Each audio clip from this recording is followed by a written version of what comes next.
our kind of employee experience principles is that there isn't a one size fits all. We're a business that's made up of lots of different kind of personality types and strengths.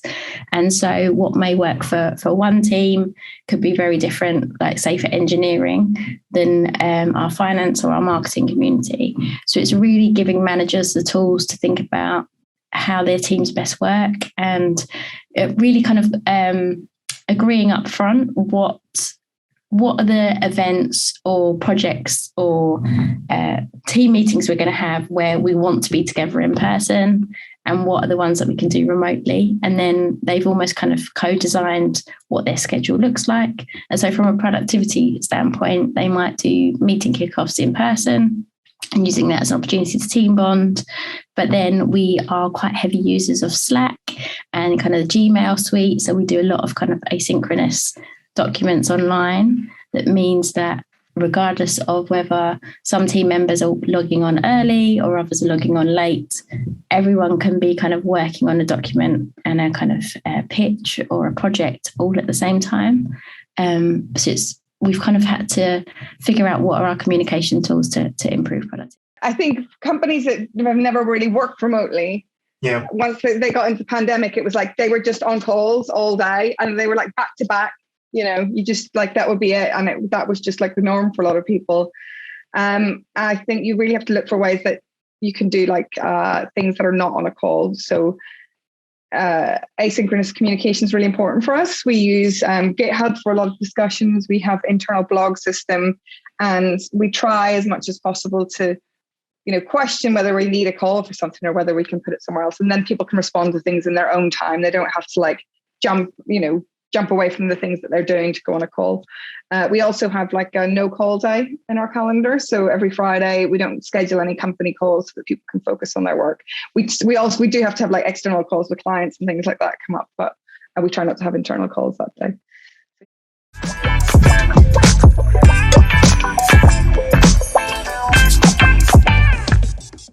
In terms of productivity, it's very easy when you work remotely to work all of the time and to like get up in the morning and then work through till the evening.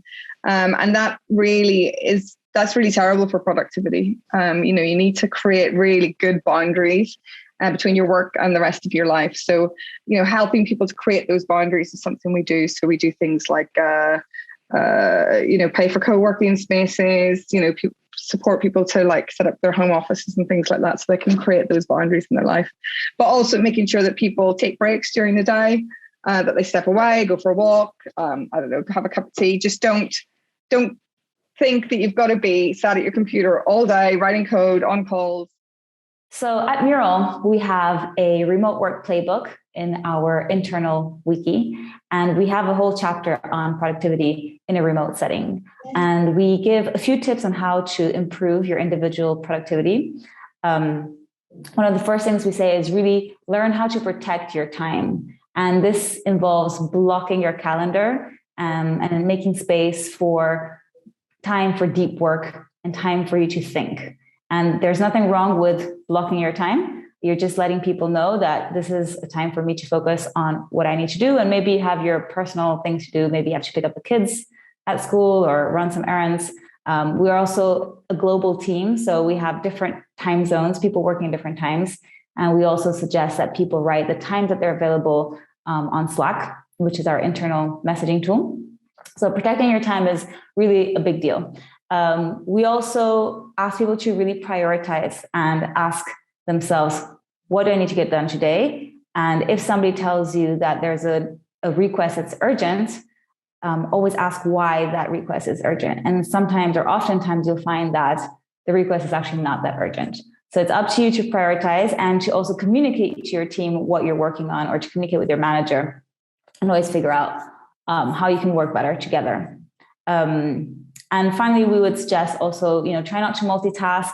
It's so easy these days to have so many tabs open on your browser and platform. So if you have to stop the distractions, turn your notifications off, put yourself in a do not disturb mode, turn your mobile phone off, anything that you can do to just be able to focus and be more productive. And then take regular breaks, get out of your office, take a walk, get some fresh air, and remember to take care of yourself.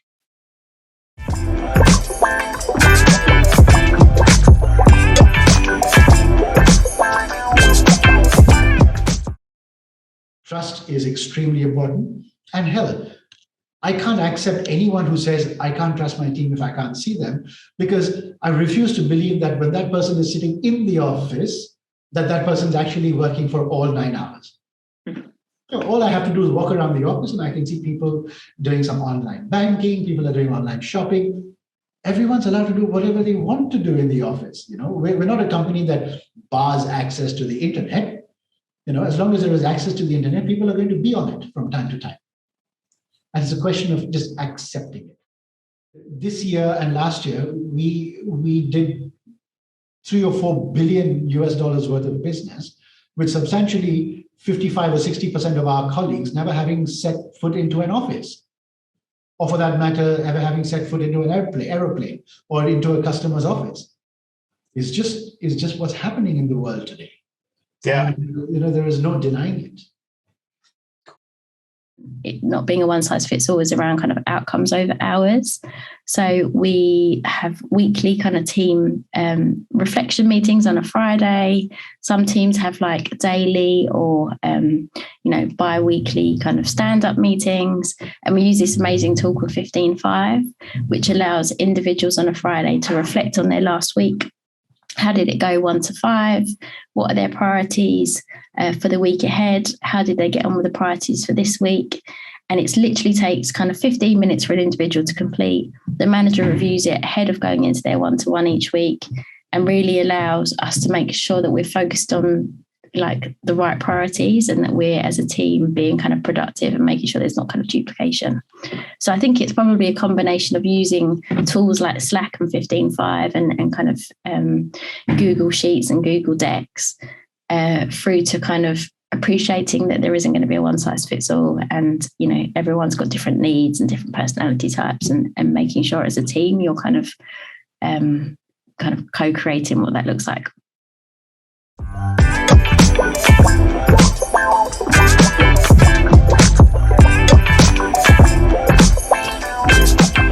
So we have a 30, 60, 90-day program for these new hires, which essentially lets them understand what their expectations are, but also what we're expecting from their time at Mural and how they can grow in their career, regardless of which role they're in.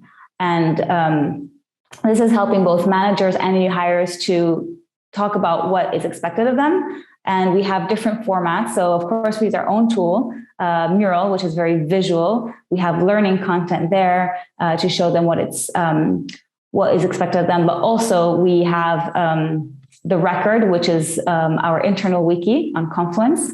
So that's just traditional reading material. And then we have interactive sessions with the leadership team. So every week there are multiple sessions with different people of leadership who explain what their department is like, what their department does, how they're broken into different teams. And by giving access to all these different kinds of information, anybody who's been onboarded is going through a very illuminating journey where they understand what Mural is about, and also how they can grow and how they can get involved in a company.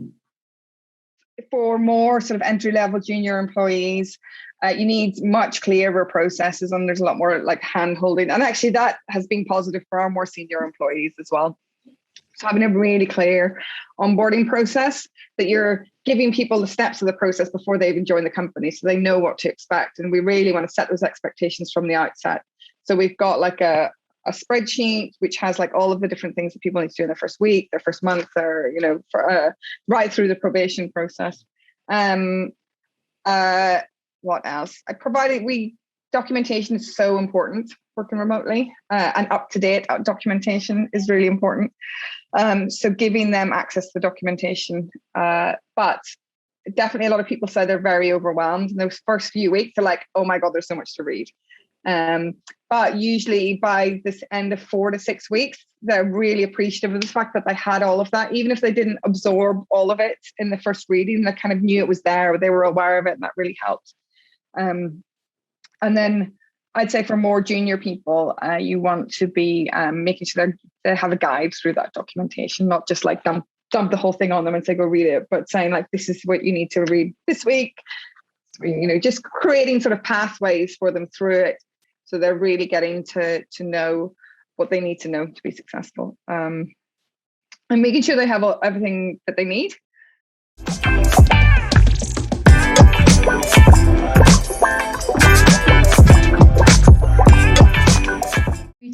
We have an amazing app called Donut. And what it does is it does a lunch roulette, so that when someone joins on their first day, they get enrolled into Donut, and once a week it will randomly pick and pair you up with someone from the business to have a kind of half an hour, get to know you both inside of work and what your role is about, but also like who you are, what's your experience of COVID been. And it's been a really nice way of feeling like you're part of something bigger rather than just like tunnel vision, getting on with kind of the day job. So we've introduced lots of different touch points to get a sense of our culture. And we're actually just about to roll out a platform called Onboarder, which again takes kind of the onboarding journey and breaks it down into more kind of smaller kind of behavioural nudges and check-in points, rather than it being kind of this overwhelming experience when you first join. So in the world of kind of hybrid working now, we've had to adapt. We're encouraging new joiners to come on their kind of first day into the office just to collect their equipment, go for lunch with their team, but there's no expectation that they're now going to be kind of in the office 5 days a week or for the next 3 months as part of their probationary period. It's almost day one, and then we release you into the community, and you can kind of figure it out with your team on a local basis as to what will work for you and other team members.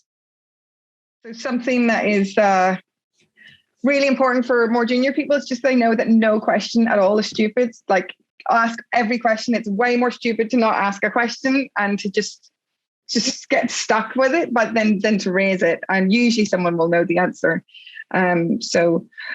Because our setup is quite complex, there's a lot of questions from people who are things like, how do I set for our contractors, for example, like how do I set myself up as a contractor in my locale? How can I be supported throughout? Questions about health insurance or pension, and there's just like a lot of questions. We always have an answer.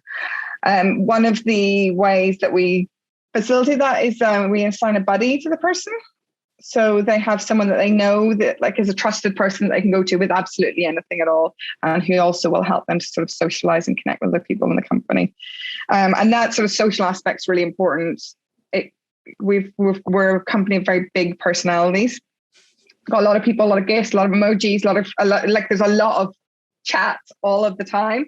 Quite hard for like people to penetrate that and to feel like that they can become part of it. So we have we find social ways for them to connect. So we have a bot that matches people every 2 weeks for coffee. So we add people to that for the first 10. We want them to meet like 10 people in the company. And we just make sure they have lots of different opportunities for socialization, because that's, there's getting the work done. But if you want people to feel really good about their work and feel connected to the company, you've got to find lots of different ways for them to participate and connect with other people. We deliberately reduced the number of entry-level employees we've taken into the company, primarily because the effectiveness of in-person onboarding is far, far, far superior to anything that we can do online. And because our company doesn't rely necessarily on a certain number of people coming into the organization every year at the entry level, we're a small company. We're only 360 staff globally. And typically our habit is to hire 10 graduate trainees every year, one in every office.